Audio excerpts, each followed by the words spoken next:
as nossas aulas. Então, bom dia a todos. Nossa aula está sendo gravada a partir de agora, a aula de epidemia, ok? Um pouquinho que tem gente chegando.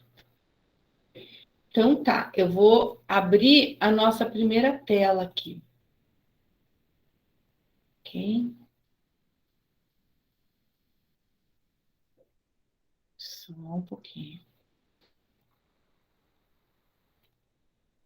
Então, hoje são três temas, assim, bem tranquilos, né? Só um pouquinho, eu já libero lá.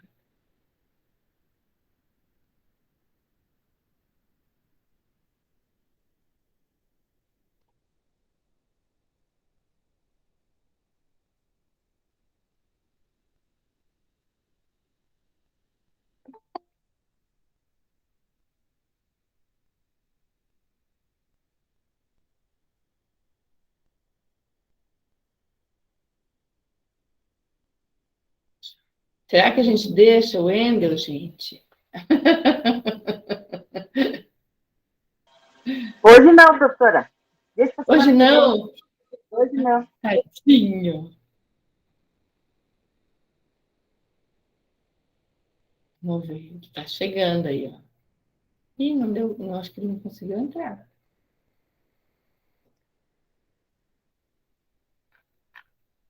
Ih, não entrou. Ele tentou entrar e caiu. Só porque a gente brincou, ó. Ele fugiu. Muito bem. Daqui a pouco ele consegue. Gente, então vamos lá. Hoje nós temos, então, 3 tópicos para ver com vocês, ok? Nosso primeiro tópico, então, é gestão em imunização, tá? Deixa eu...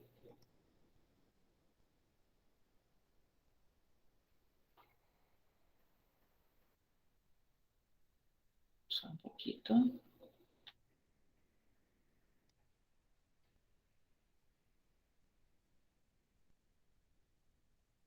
Aqui. Só compartilhando a tela aqui com vocês, tá? Então, nosso primeiro tema, gestão e imunização.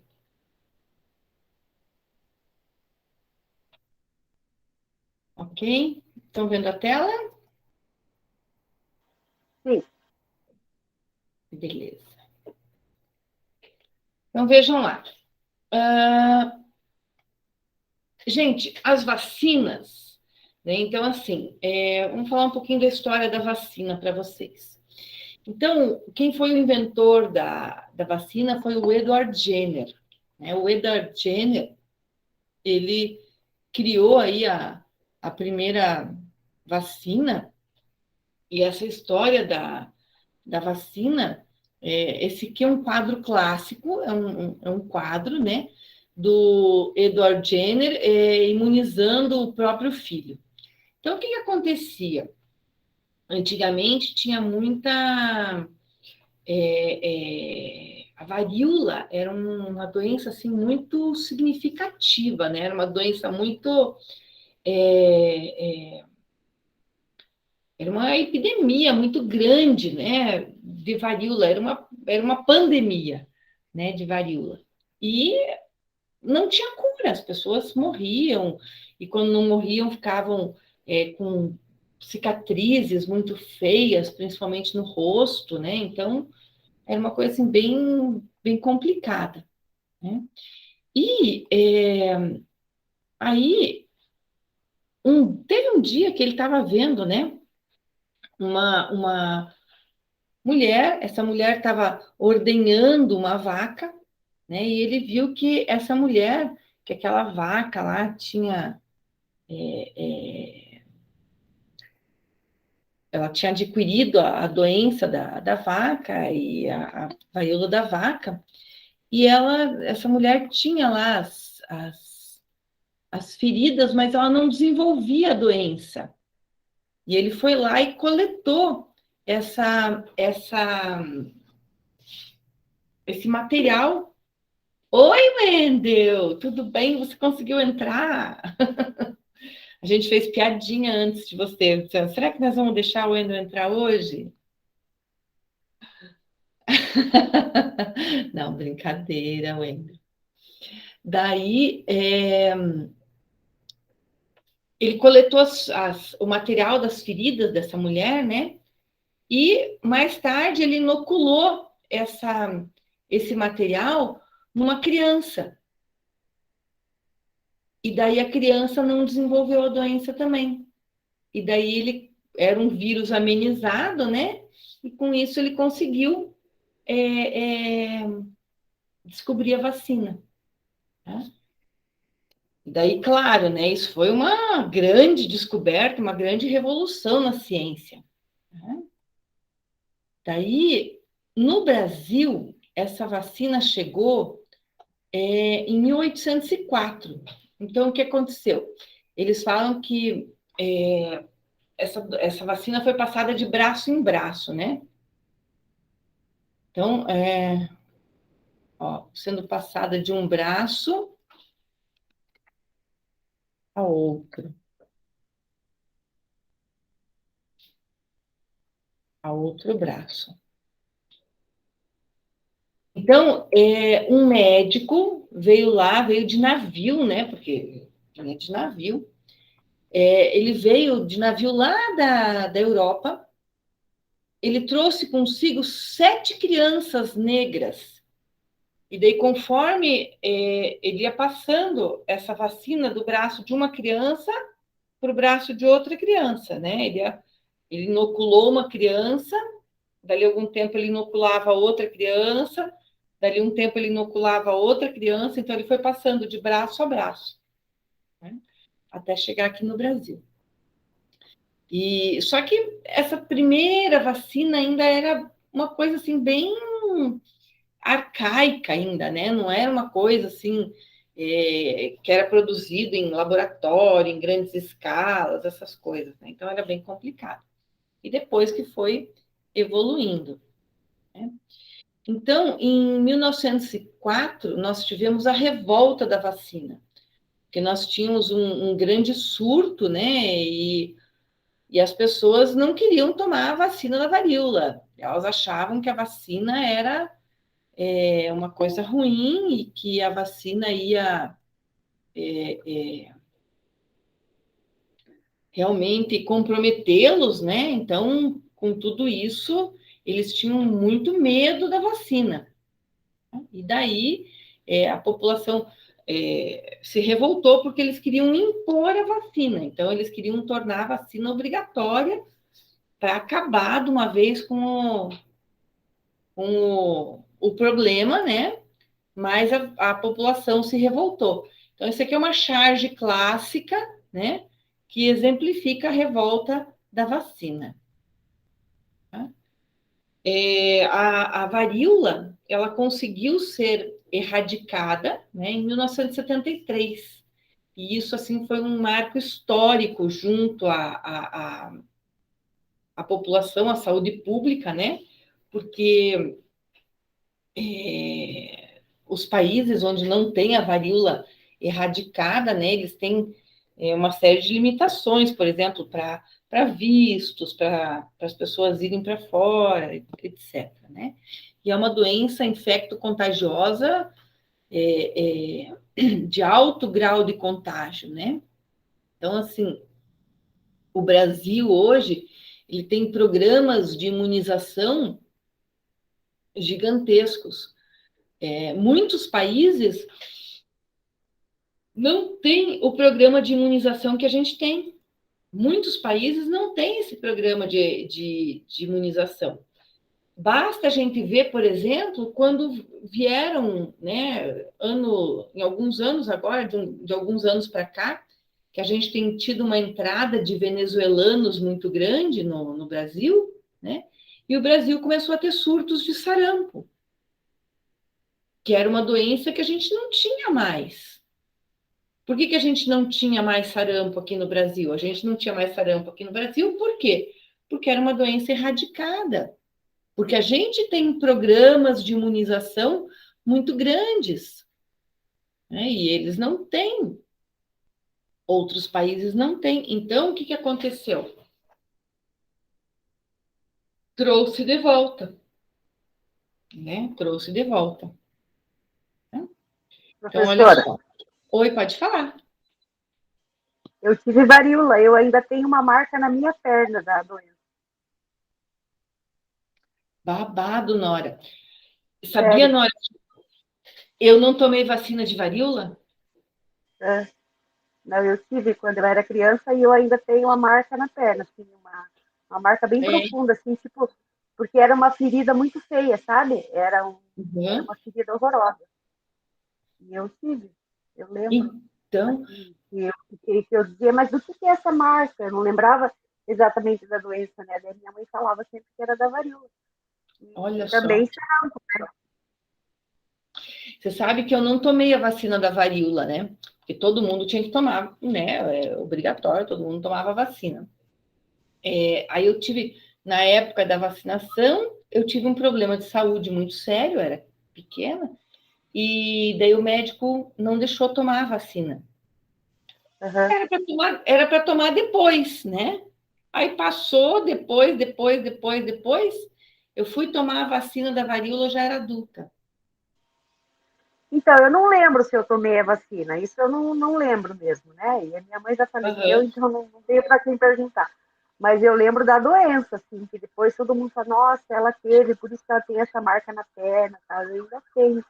E depois eu tive sarampo, e o sarampo Nossa, também teve foi os dois foi ainda. gravíssimo, gravíssimo, assim, sarampo. Sarampo eu quase morri, quase. Babado, Nora. Uhum. É. Tem alguém para contar a história, né? Que bom, né? Babado, Nora. Teve as duas.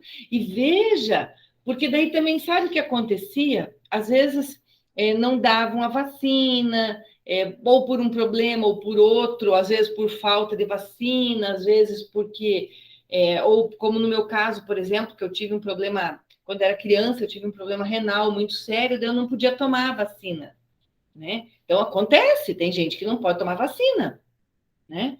Então, aí o que vai acontecer? Aquela pessoa fica mais sujeita, né? Fica mais exposta. Então, babada, hein, Nora? Você caprichou no negócio. Bom, mas o que é. Então, isso é um pouquinho da história, né? Gente, essa questão da revolta da vacina aqui, o pessoal adora cobrar em concurso, né? O que foi a revolta da vacina? Tá? Existiu uma epidemia de varíola, a população queriam obrigar a população a tomar vacina e a população se revoltou porque não queriam tomar vacina, ok? Isso aqui é questão assim bem frequente em concursos, ok? Bom, gestão e imunização. Então, olha só, campanhas nacionais de o que a gestão em imunização vai fazer, tá? O objetivo é imunizar a maior quantidade de pessoas possíveis. O ideal seria imunizar 100% da população, né? A gente sabe disso. Mas, claro que a gente não consegue imunizar 100% da população, né? Então, mas se eu for trabalhar, por exemplo, no SUS, e for designado para mim a gestão e imunização, o que eu tenho que me preocupar? Então, olhem lá, ó, eu tenho que me preocupar com campanhas nacionais de conscientização. Tem que conscientizar o povo, tem que falar para o povo que é importante tomar vacina, né? Então, por exemplo, a gente está tendo aí o Covid, a gente fala, ó, tem que tomar vacina, vacina já, vamos tomar vacina. Só um pouquinho, gente.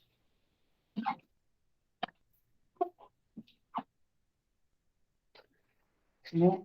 Tem que tomar vacina, tem que tomar vacina. Quer dizer, conscientizando as pessoas sobre isso. Registro de doses de vacinas aplicadas, né? Então, aplicou a vacina, tem que estar registrado isso.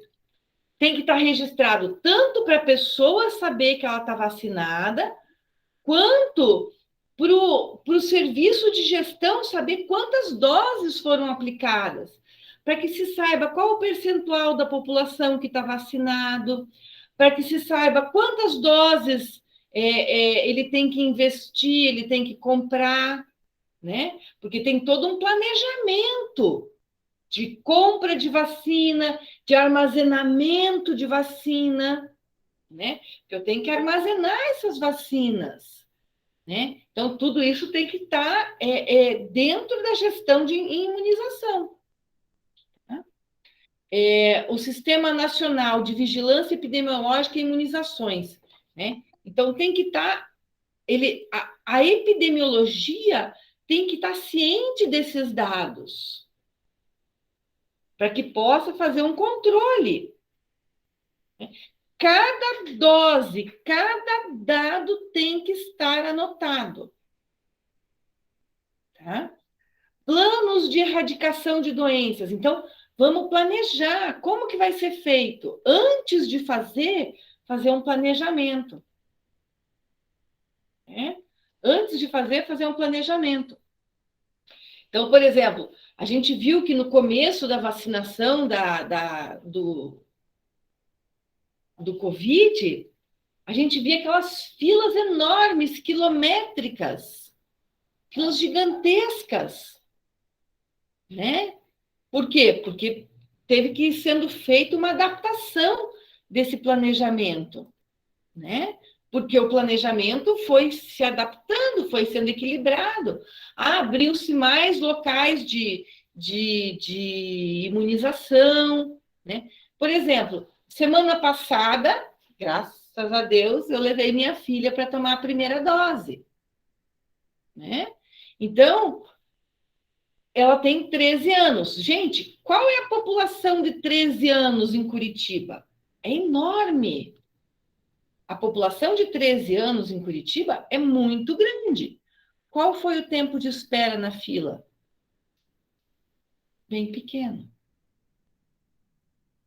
No começo, quando nós, profissionais da área da saúde, tomamos a vacina, lá no comecinho, meu Deus, a gente tinha que ir para o Parque Barigui. Lá era o local da vacina. Tinha assim, 50 cabines de vacinação, para mais.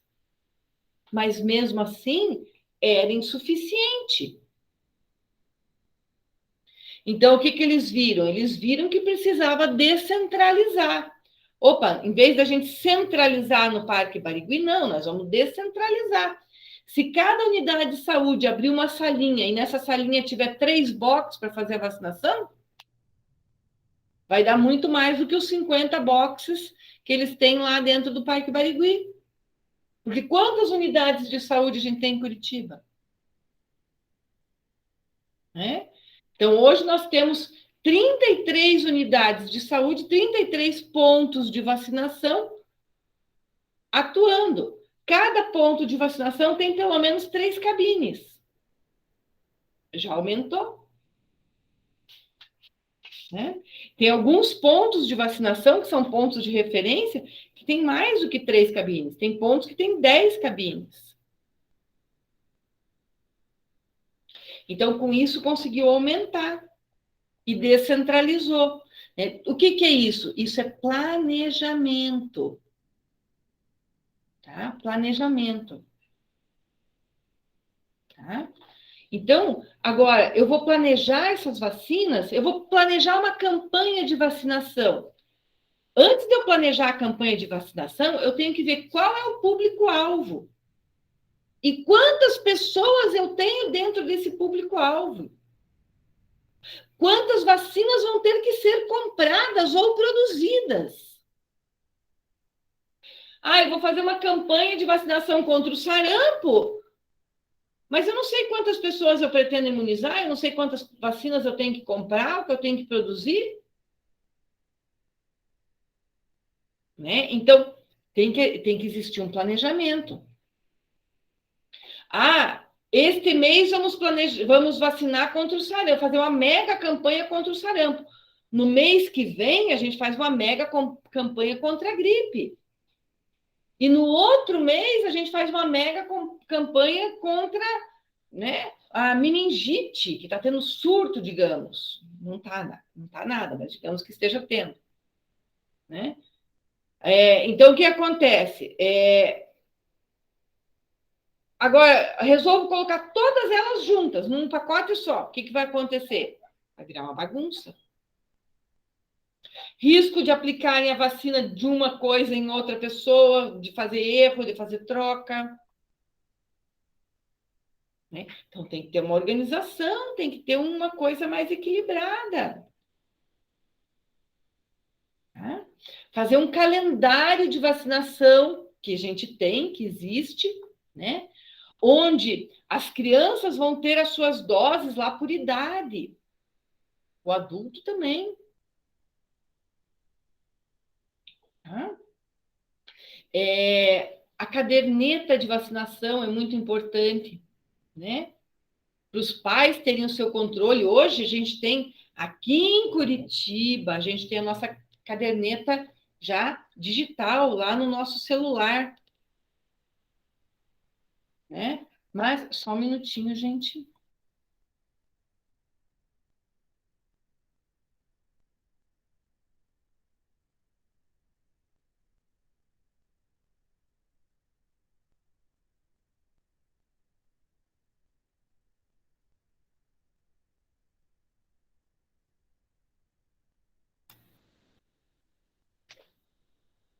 Então, a caderneta de vacinação, gente, ela é muito importante. Por quê? Porque a caderneta de vacinação, ela permite que a população saiba ali o que ela vai ter que, né? O que vai ser feito?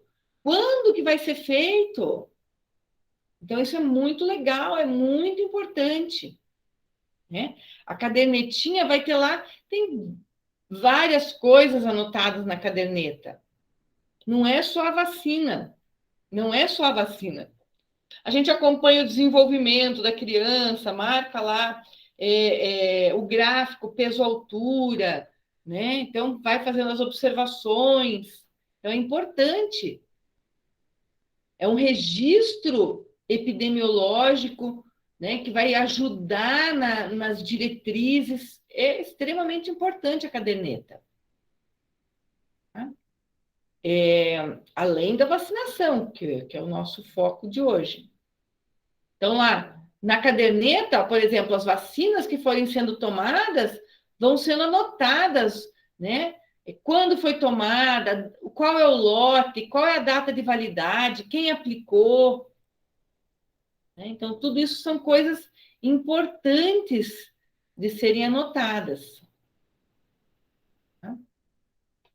Então, olhem só, acompanhem o slide lá. Referencial legal. Dentre as ações preventivas, destacam-se os planos de imunização, né? Que atuam através de vacinas fornecidas aos cidadãos ao longo de suas vidas, contribuindo para o controle e erradicação de determinadas doenças. Então, os planos de imunização, eles são extremamente importantes, né? Porque eles vão conseguir, se não erradicar, pelo menos controlar surtos de determinadas doenças. Tá? Então, por isso é muito importante essas campanhas preventivas.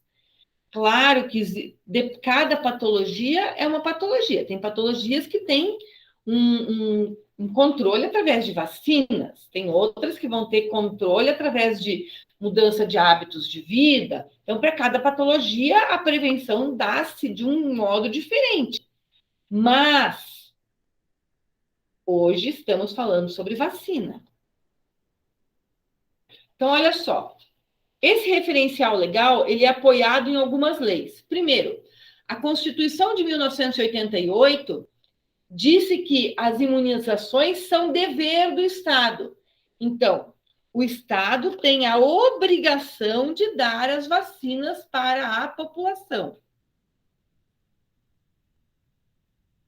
As vacinas são dadas para a população dentro de um quadro de vacinas básicas. Se a pessoa quer tomar alguma outra vacina que não conste do calendário, ela precisa de uma recomendação médica para essa vacinação. Tá? Então, por exemplo, até pouco tempo atrás, eu digo aqui, coisa do que? De uns 7 anos atrás, 8 anos atrás, a vacina, por exemplo, do HPV não estava disponível para a população no SUS, mas ela estava disponível na rede particular. Tá? Então, quer dizer, hoje ela já faz parte do calendário de vacinação. Né? A da Então, pneumonia também, né?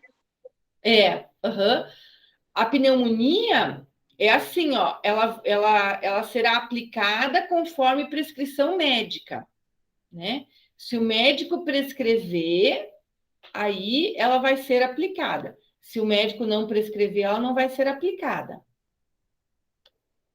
Né? Ela precisa de uma recomendação, Nora. Né? Tá? Então, algumas vacinas, elas precisam da recomendação. Por exemplo, febre amarela. Febre amarela não é aplicada em todo mundo, a menos que você esteja numa região endêmica. Se você estiver numa região endêmica, o que é uma região endêmica? É uma região que tem focos de febre amarela constantes, né? Ou que você vai viajar para essa região, você não vai receber. Então, algumas dessas vacinas, elas são feitas conforme a necessidade. Outras são feitas de forma regular. Tá? Então, depende de qual vacina. A lei número 8.080, então, ela reforça isso, dizendo que a competência da gestão do SUS em imunização, né, que o SUS é o responsável, lembrando que isso faz com que o Brasil ele dê um salto gigantesco em termos de saúde pública em relação a outros países, porque muitos países eles não têm essas campanhas de vacinação regulares. Tá? A gente tem essas campanhas de vacinação, outros países não têm. Tá?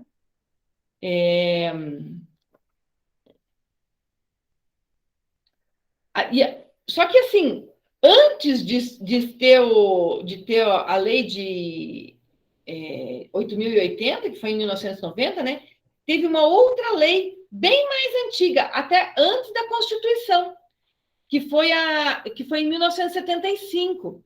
Então, já existia uma lei que estabelecia normas de notificação compulsória de doenças, que já falava de programas de vacina, Programa Nacional de Imunização, né? Só que o que aconteceu? Então, essa lei era uma lei antiga, né, essa de 1975, e ela foi aprimorada em 88, e ela foi incisiva em 90, né, em 1990. Tá? Então, ela foi sendo aprimorada. Então, essa lei de 1975, ela foi assim, a primeira, tá? Que falava lá de programas de imunização. Mas ainda era uma lei mais ou menos, né? E daí ela foi sendo aprimorada. Tá? Bom, acompanhe o slide ali comigo. Da gestão em imunização. O que é a gestão? Gestão é fazer o controle, é fazer a organização, é organizar a coisa. Então, quem trabalha em gestão, trabalha em organização. Vai ser o coordenador. Né?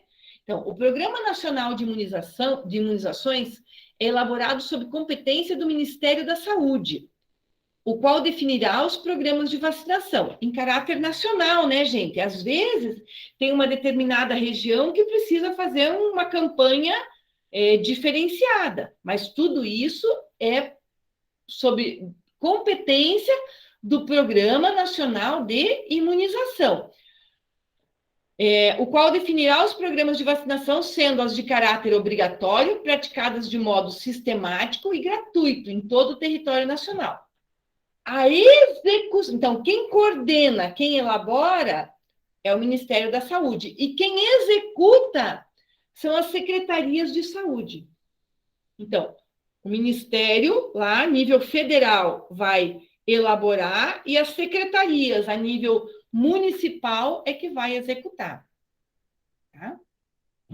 O controle para o cumprimento da obrigatoriedade das vacinações, comprovado individualmente pelo atestado de vacinação, documento exigido em diferentes circunstâncias. Então, cumprir essa obrigatoriedade das vacinações, por exemplo, vários são os momentos que podem ser pedidos esse atestado de vacina. Uma viagem internacional, para matricular a criança na escola, né? Hoje em dia, para matricular a criança, a gente tem que levar o quê? O atestado de vacina, um comprovantezinho da vacina. Por quê? Por quê? Por quê? Porque tem muito pai e mãe que não quer vacinar seus filhos, né? Acham belo, bonito e formoso deixar os filhinhos sem vacina, ou porque são pais relaxados, ou porque não acreditam na vacina, né? Então, hoje, pelo menos com isso, cobrando-se isso, os pais acabam tendo uma obrigatoriedade de vaciná-los, né? O que é ótimo.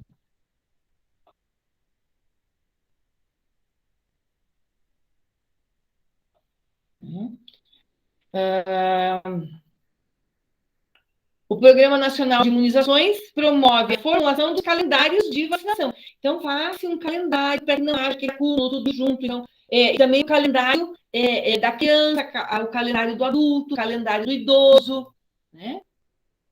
Uma outra coisa que a gestão em imunização tem que controlar é a rede de frio. Tá? O que é a rede de frio? É como vai armazenar. Tá? Então, por exemplo, nem toda cidade, por exemplo, tem uma rede de frio adequada para determinados tipos de vacina. Então, por exemplo, a gente viu isso agora com a vacina da Pfizer.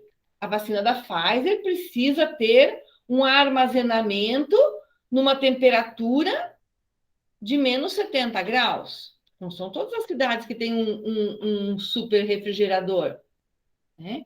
Então, nem todas as cidades poderiam armazenar essa vacina. Ah, mas quanto tempo ela pode ficar fora desta super refrigeração? Então, qual vai ser a logística? Por exemplo, as crianças de 12 a 17, elas podem tomar a vacina da Pfizer. Como vai fazer essa logística de transporte, por exemplo? E como elas vão fazer o armazenamento? Então, isso é uma parte para poder garantir o quê? A qualidade do produto. Senão o produto vai perder a validade. Né? Então, como vão ser feitas essas centrais de armazenamento? Como vai ser feita a distribuição, o transporte? Tá? Tudo isso é uma logística. Então, aqui, ó, o calendário nacional de vacinação. Gente, aqui tem algumas das vacinas, não tem todas, né? Então, vocês podem dar uma pesquisada depois. Quais são as vacinas das crianças? Quais são as vacinas dos adultos? Quais são as vacinas dos idosos? Quantas doses? Qual a idade que ela deve ser feita? Então, lá, ó, por exemplo, HPV, meninas de 9 a 14 anos e meninos de 11 a 14. Número de doses, 2 doses, com intervalo de 6 meses entre elas. Tá? Então, aqui vocês têm várias das patologias que podem ser imunizadas através de vacinação. Ok? Deem uma olhada nas vacinas, dá uma pesquisada nisso. Quais são as vacinas? Gente, em concurso, eles adoram pedir isso aqui, tá? Qual é o calendário de vacinação? Eles gostam muito. Eles pegam uma lá ao léu, do nada, e vão perguntar. Número de doses, eles perguntam qual é o público que vai tomar, qual a idade que vai ser aplicada. Né? Então. Professora, essa do HPV pro masculino, eu não lembro de ter tomado isso, mas É porque ela Ou... é recente, ela entrou no calendário de vacinação recentemente, Wendel. Mas daí o certo era eu ir lá tomar, ou já também já não faz diferença, já que eu já tô idoso quase? Você já tá velhinho. Que isso, professor? Não fala um negócio desse, eu vou ficar triste. É uma vacina que é Nossa, ele, aplicada o idoso é para acabar, né?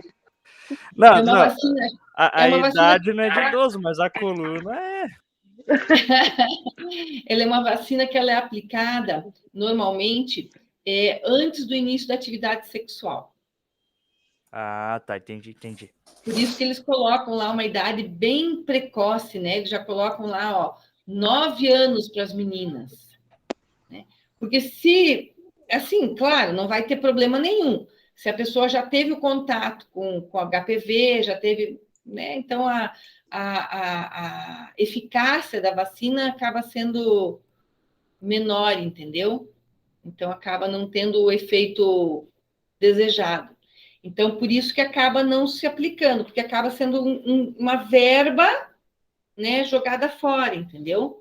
Aham. Não que Não, não é que eu fosse lembro que quando começou isso eu já tava no segundo, terceiro ano, mais ou menos, mas eu não lembro de ter tomado isso, não. não deve ter tomado mesmo, tá? Provavelmente não tomou. Essa vacinação aí começou o quê? Tem uns, eu não me recordo, mas eu acho que em torno de uns 4 anos atrás, mais ou menos. Tá? Então, é uma coisa bem recente mesmo. A minha filha tomou, ela está com 13 anos, ela está com 13 anos e ela estava no comecinho, ela pegou justamente essa campanha do HPV aí no comecinho, que ainda tinha aquela discussão. Ah, não, são 2 doses, Bianca.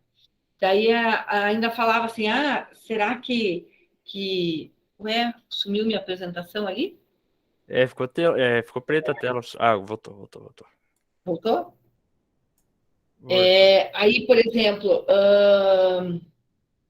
2014, ó. Alguém me falou ali, ó, Paula. Paula falou 2014. Ó, 2014. Nossa, 2014, Paula, faz tempo então. Mas isso que eu tô falando, professor. 2014 tava no segundo ano, né? Mais ou menos isso. Não, mas no começo, Wendel, começou só para as meninas, depois que abriu para os meninos. Então, isso que eu lembro. Eu lembro que começou pras meninas, assim. É. Então, no começo foi só para os meninos, para as meninas, e depois que abriu para os meninos. Mas eu lembro que na época da minha filha, tinha uma discussão bem grande, tinha várias mães, eu não vou dar vacina, não sei o que, não sei o que. Que nem tem hoje do Covid, né? Que o povo fala, eu não vou tomar vacina. Eu conheço uns ridículos aí que não querem tomar vacina. Me perdoe se tem alguém aqui na turma que não quer tomar vacina. Mas eu acho que tem que tomar, opinião minha. Né? Prevenir. Eu vi tanta gente morrer. Muito bem, Wendel. Já é um jacaré, né? Olha, eu realmente vi muita gente, muita gente morrer. Eu conheci muitas pessoas que morreram de Covid. Tá? Então, assim, eu estava assim, rezando, porque eu tomei faz tempo, né? Mas como sou profissional da área da saúde, já estou quase tomando a terceira dose já. Mas a minha filha não estava imunizada ainda. E a gente teme por eles, né? Bom, voltando aqui. Vamos lá, que nós temos 3 conteúdos hoje. Então, olha lá, beleza? Dá uma olhadinha no quadro de vacinas, porque isso costuma cair em provas de concurso. Então, olha lá, gestão em urgência e emergência. Gente, acompanhe ali comigo.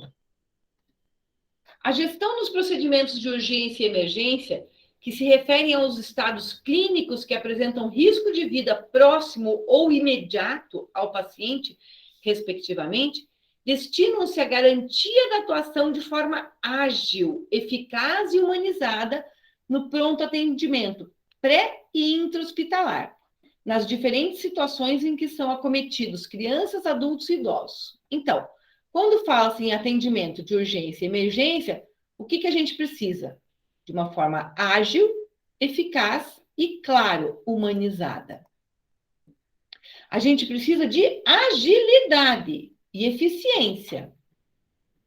Então, atendimento em urgência e emergência é atendimento ágil.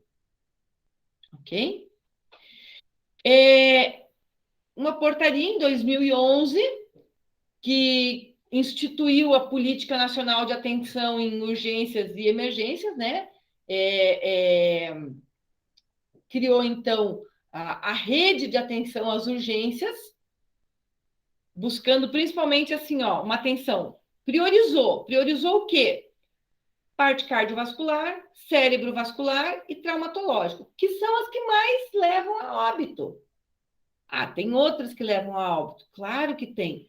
Mas, então, procurou-se fazer um direcionamento para essas 3 áreas, porque são a maior incidência, né? Então, se aqui a gente tem uma maior incidência, vamos preparar as nossas unidades de saúde, as nossas unidades de pronto atendimento, vamos preparar o pessoal, né? Porque tem toda uma gestão de preparo, né? Preparo de equipamento, preparo de sala, de espaço adequado, preparo de recursos humanos, né? Não adianta eu ter todo o recurso material e não ter um recurso humano apto a fazer aquele atendimento, né? Então, tem toda essa formulação.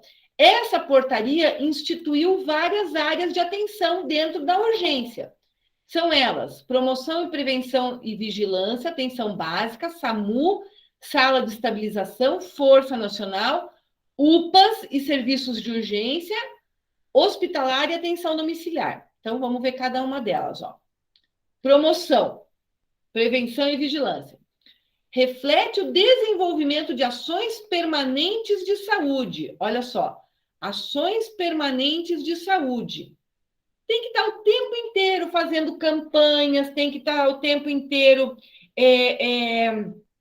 fazendo a prevenção, tem que estar o tempo inteiro promovendo a saúde. Para quê? Para justamente evitar, né?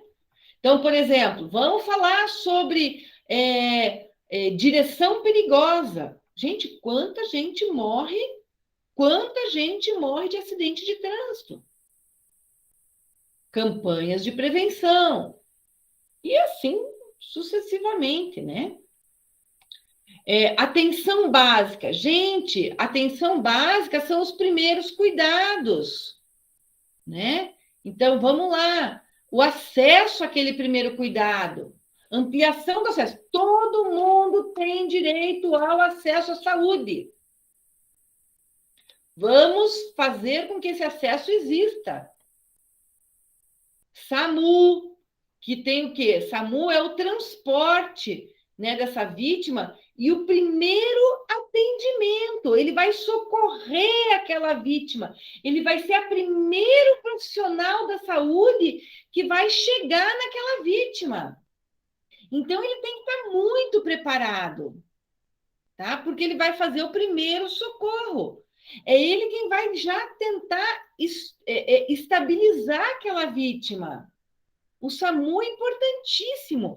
Gente, a partir da criação do SAMU, o índice de óbitos caiu gigantescamente, porque passou-se a dar um primeiro atendimento, um atendimento pré-hospitalar, em caso de trauma, em caso de uma doença cardiovascular, em caso de uma emergência psiquiátrica, uma emergência pediátrica, tá? Então, quer dizer, nossa, o SAMU, depois da criação do SAMU, foi, assim, uma coisa gigantesca.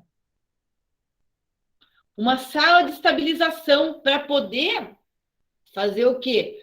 Para levar aquele paciente em estado grave, para levar aquele paciente que tem um estado crítico, né, para poder fazer uma estabilização nele, para depois poder transferir para o setor adequado. Tá? Força Nacional de Saúde, né? do SUS envia esforços para garantir a integralidade assistencial de urgências e emergências em regiões vulneráveis. Por exemplo, uma região que tem difícil acesso. Ele também tem direito à saúde. Ah, tem que pegar o barco para chegar numa vila, não sei. Beleza, vamos lá. A Força Nacional vai ajudar a chegar esse atendimento lá. O helicóptero, né? Oi, Nora, repete, por favor. O helicóptero também, né? Um helicóptero, né? O que for necessário, né? Por exemplo, a gente teve agora aqui no Covid, quantos, né? Você falou helicóptero, eu lembrei.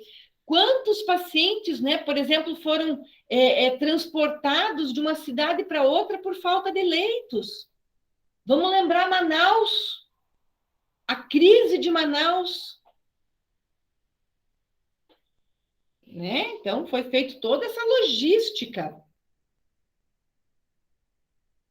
As UPAs, né? Então, as UPAs 24 horas, que já são preparadas, né?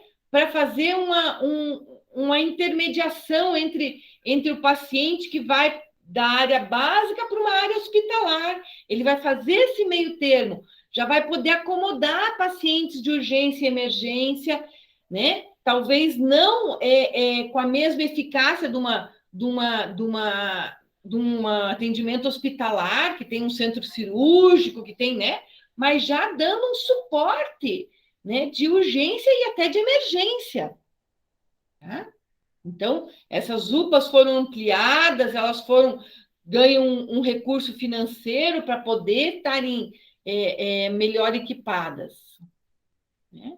O componente hospitalar, claro, tem casos que vão ser necessário um cuidado intensivo, uma UTI, uma cirurgia, né? E, finalmente, a atenção domiciliar, né? Então, um paciente que já passou por um quadro crítico, mas que ainda tem sequelas, que ainda necessita de um tratamento, mas que ele já não precisa de um leito de hospital, que ele pode reservar aquele leito para um outro paciente, que ele pode, né, ceder aquele leito para um outro paciente, mas ele ainda precisa, por exemplo, tomar um antibiótico. Né? Isso pode ser aplicado numa atenção domiciliar. Tá? Então, isso são cuidados dentro da área de urgência e emergência. Ok? Muito bem. Vamos compartilhar mais um. Só um pouquinho. Dúvidas quanto a essa parte, gente? Tranquilo. Os temas de hoje são bem tranquilos.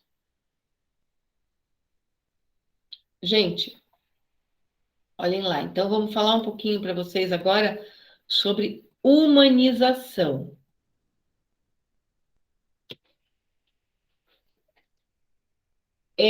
Gestão da qualidade e humanização em saúde pública. Então, quando falamos, acompanhe o slide lá comigo. Quando falamos sobre qualidade, nos referimos a um determinado padrão de excelência. Pode ser positivo ou negativo, né?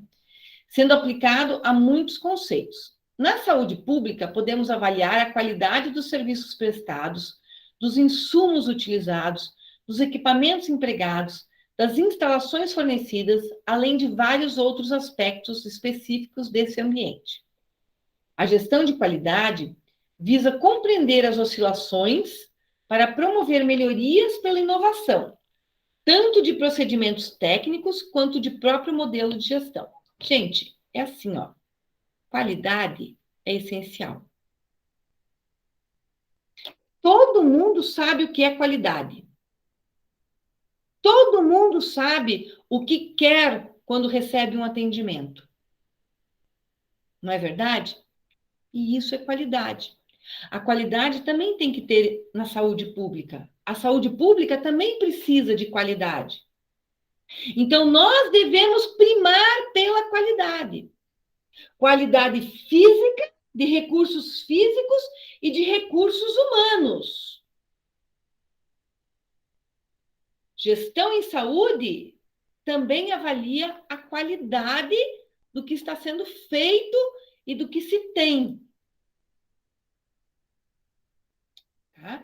Então, não é só o pessoal. Eu posso ter o pessoal mais treinado do mundo.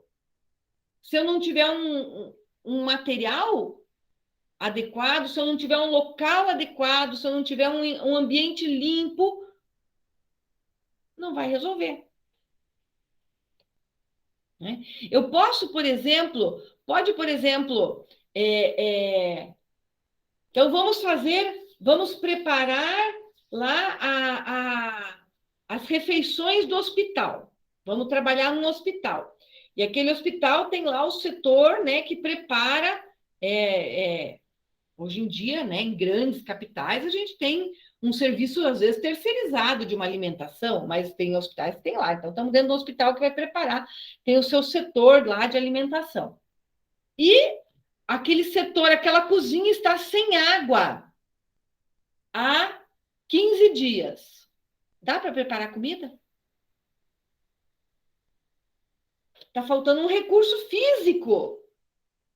Eu posso ter a melhor nutricionista do mundo trabalhando naquela cozinha, orientando a elaboração daquelas dietas, fazendo toda a parte de orientação ali, que não vai dar conta.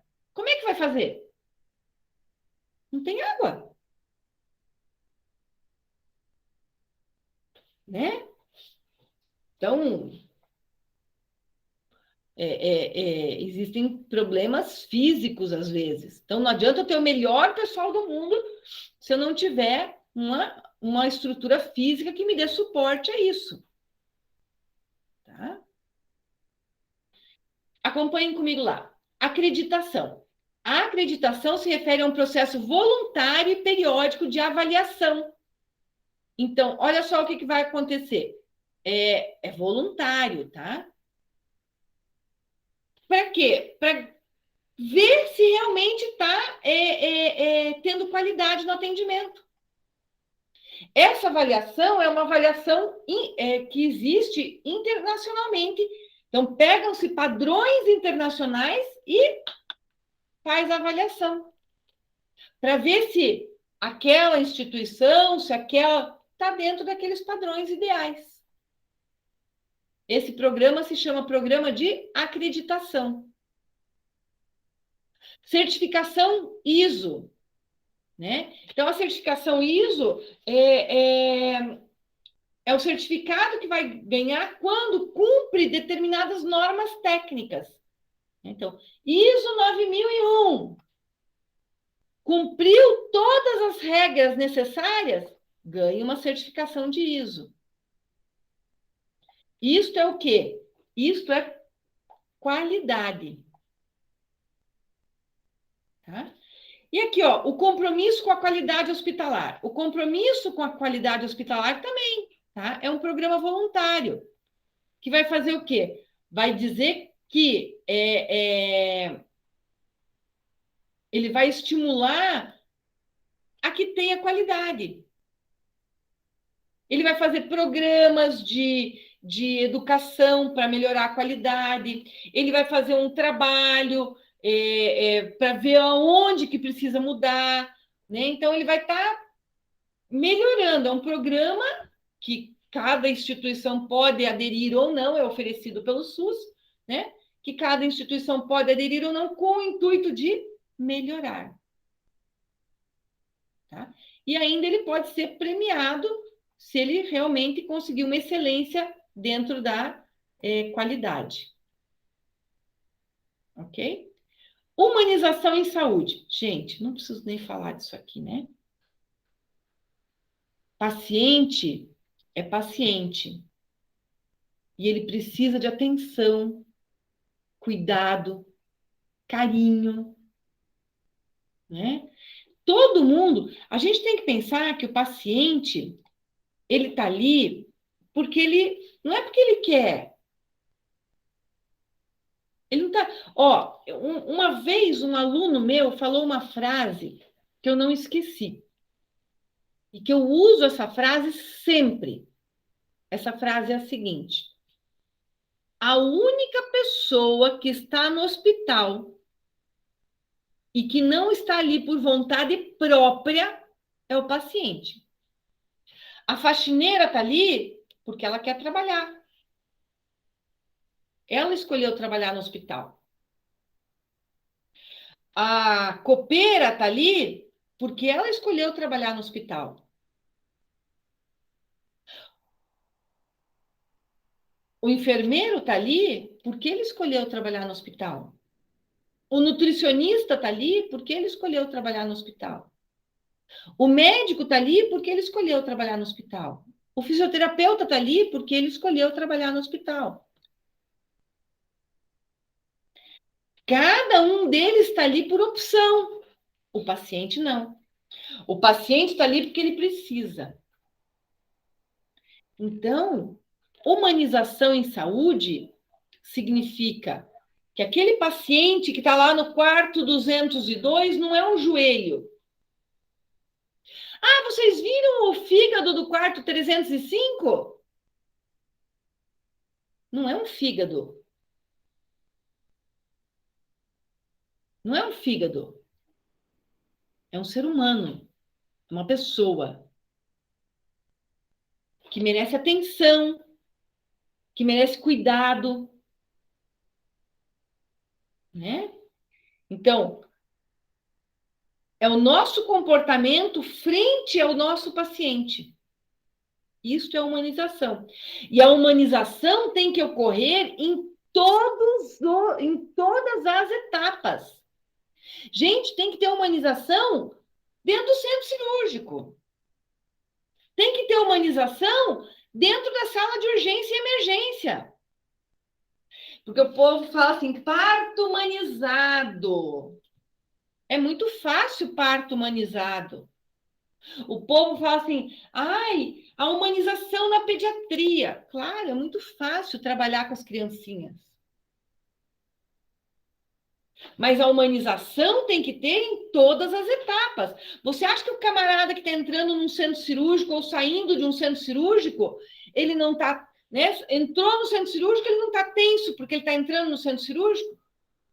Ou se ele saiu e está passando anestesia, ele está com dor? O cara está lá numa unidade de urgência e emergência, o cara está infartando, está achando que vai morrer. Ele não precisa de um atendimento humanizado, né? Então, a humanização, ela tem que vir em todos os momentos. O paciente psiquiátrico. Gente, o que a gente vê de falta de humanização com o paciente psiquiátrico. É uma coisa gigantesca.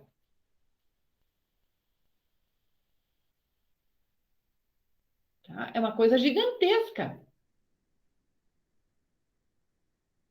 Só um pouquinho, gente.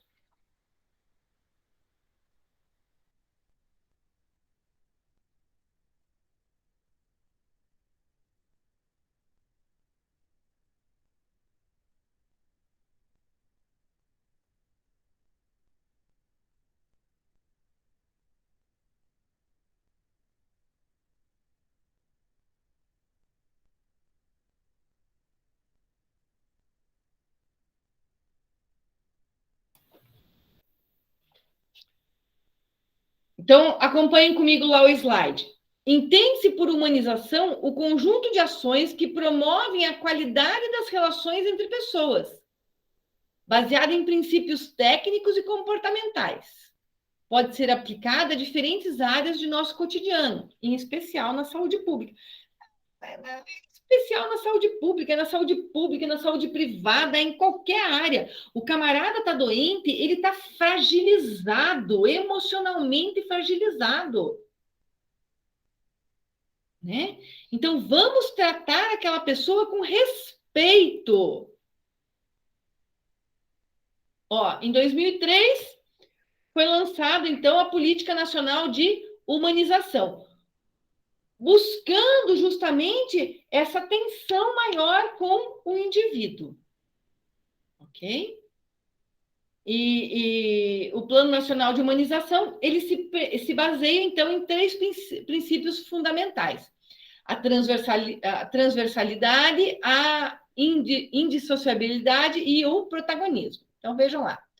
A transversalidade indica que o Programa Nacional de Imunização deve ser inserida em todas as políticas públicas e programas do SUS. Todas as políticas públicas devem ter humanização. Qualquer atendimento, não importa em qual área, não importa em qual nível, se é nível primário, nível secundário, nível terciário, não importa de qual área, ele deve ter humanização. Indissociabilidade, né? É a gestão entre a atenção e a gestão, tá? Decisões dos gestores que vão refletir diretamente na atenção da saúde. Eu não posso separar o profissional do usuário. É um todo. Eu tenho que atender essa rede sociofamiliar que existe. Tá? Eu tenho que ver o paciente, eu tenho que ver a família do paciente. E eu tenho que ver a minha equipe de recursos humanos. Tá? Protagonismo. Tá? Acompanhe ali o slide. Já o princípio do protagonismo, corresponsabilidade e autonomia dos sujeitos e coletivos, condiz com a participação dos grupos envolvidos nos serviços de saúde, além da concepção técnica, exigindo o entendimento de que os usuários, acima de tudo, são pessoas. São pessoas. Tá? Os profissionais não são meros executores de protocolos hospitalares, mas também humanos. E que a gestão e atenção à saúde deve ser aplicada com a ampliação da autonomia e vontade dos envolvidos, cujo compartilhamento de responsabilidade favorece o reconhecimento de cada indivíduo como detentor de direitos e valores para a promoção à saúde. Então, pessoas e que devem ser respeitadas. Diretriz. Acompanhe o slide comigo. Baseado nos princípios discutidos anteriormente, as diretrizes do Plano Nacional de Humanização norteiam a atuação clínica, ética e política dos grupos envolvidos nos serviços de saúde, orientando de forma mais específica a metodologia de trabalho a ser empregada. O acolhimento reflete o reconhecimento da necessidade singular do assistido, construído de forma coletiva por todos os envolvidos, para que este sinta-se em um ambiente seguro pela confiança demonstrada pela equipe de trabalho. O simples ato de escutar o usuário e identificar suas reais necessidades para que seja atendido de forma adequada e humana promove o acolhimento. Então, gente, a gente não precisa falar de humanização. Todo mundo sabe o que é uma humanização. Todo mundo sabe o que é dar uma atenção adequada. Só precisamos praticar, né? Só precisamos realmente praticar. Ok? Vamos lá, que temos mais uma levazinha de slides aqui, bem pequenininha, tá? Só mais um pouquinho, gente.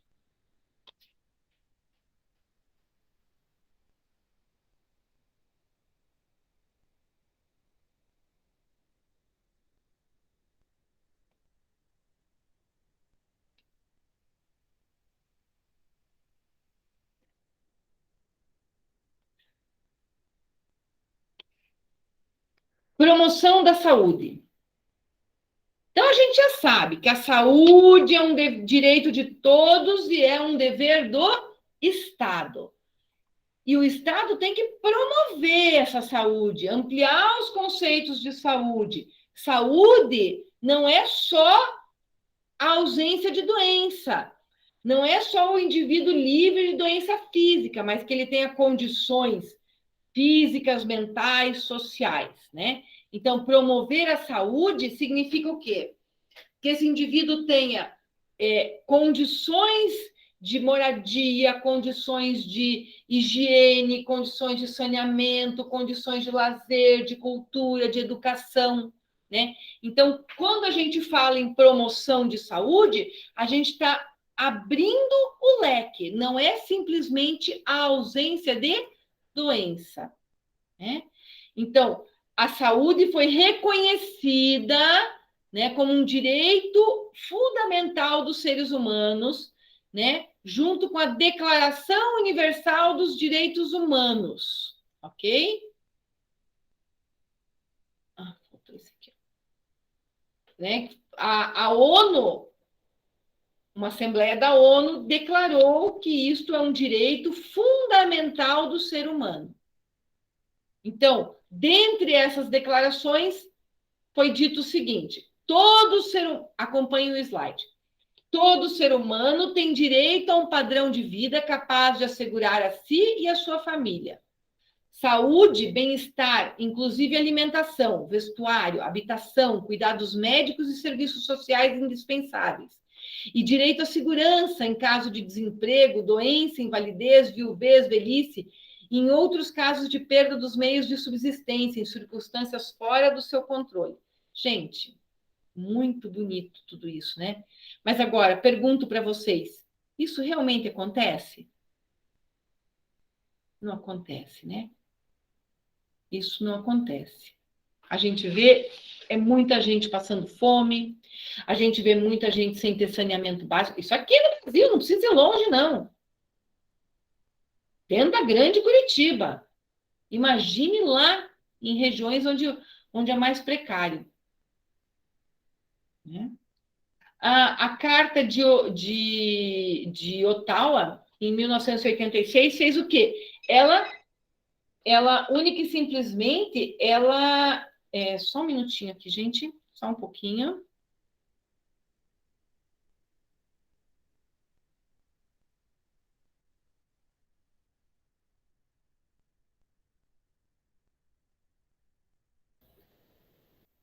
A Carta, então, de Ottawa, o que ela fez? Ela reforçou, ela deu uma aprimorada, né? Falando do lazer, falando, né, do bem-estar físico, social e mental. Ela simplesmente aprimorou aquela Declaração dos Direitos Humanos. Tá?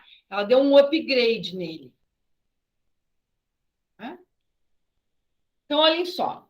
Acompanhem o slide comigo. Podemos observar que, a partir dessa definição, entendemos que as políticas públicas para a promoção de saúde devem priorizar a prevenção das doenças, para a melhora do ambiente em que vive a população, bem como a capacitação dos cidadãos para gerar autonomia no controle do estado de saúde e doença.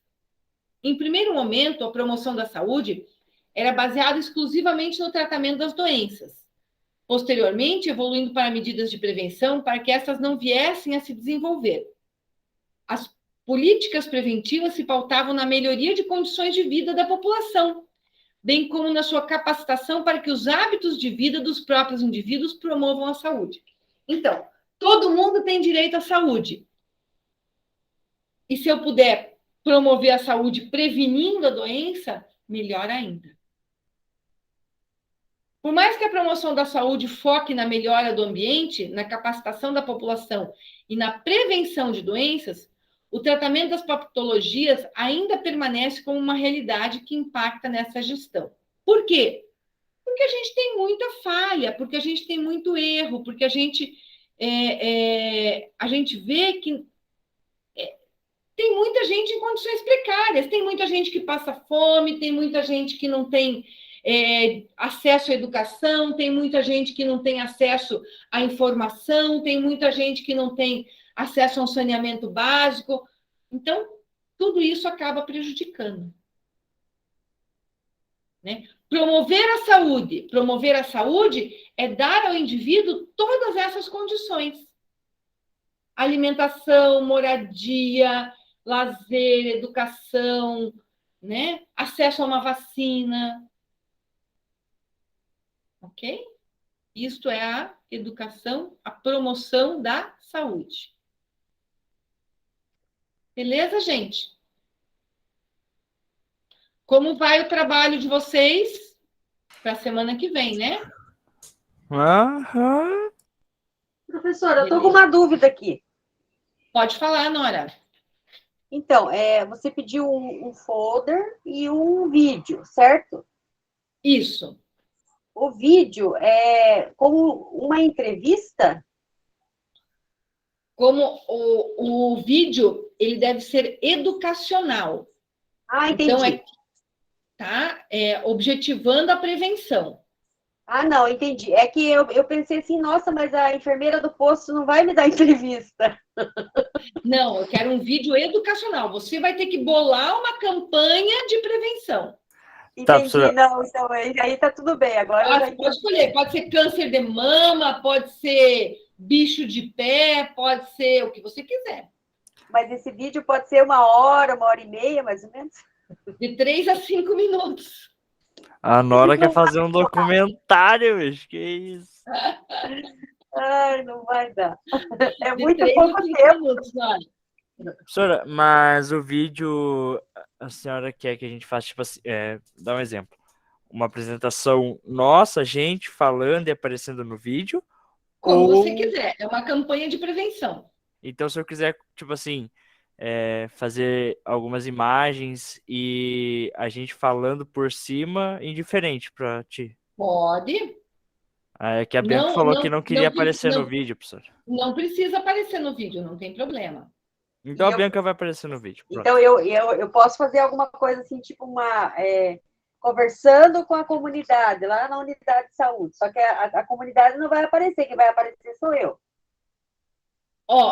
É assim, lembre-se que tem que ser um vídeo educacional, tá? É uma campanha de prevenção. O vídeo tem que estar falando como a população vai fazer para se prevenir, tem que estar ensinando a população a se prevenir daquela patologia. Beleza? Muito bem. Às vezes, tem... Só um pouquinho, Pamela. Às vezes tem gente que não consegue, por exemplo, na hora de enviar, às vezes tem que quebrar o vídeo, não tem problema. Pode mandar, porque 3 minutos é um tempo longo, né, para mandar um vídeo. De repente, manda em 3 partes, 4 partes, o tempo que for necessário. Fala, Pamela. Professora, daí o folder, ele tem que ser também sobre a prevenção? Tem que ser a campanha também? As duas coisas. Uhum.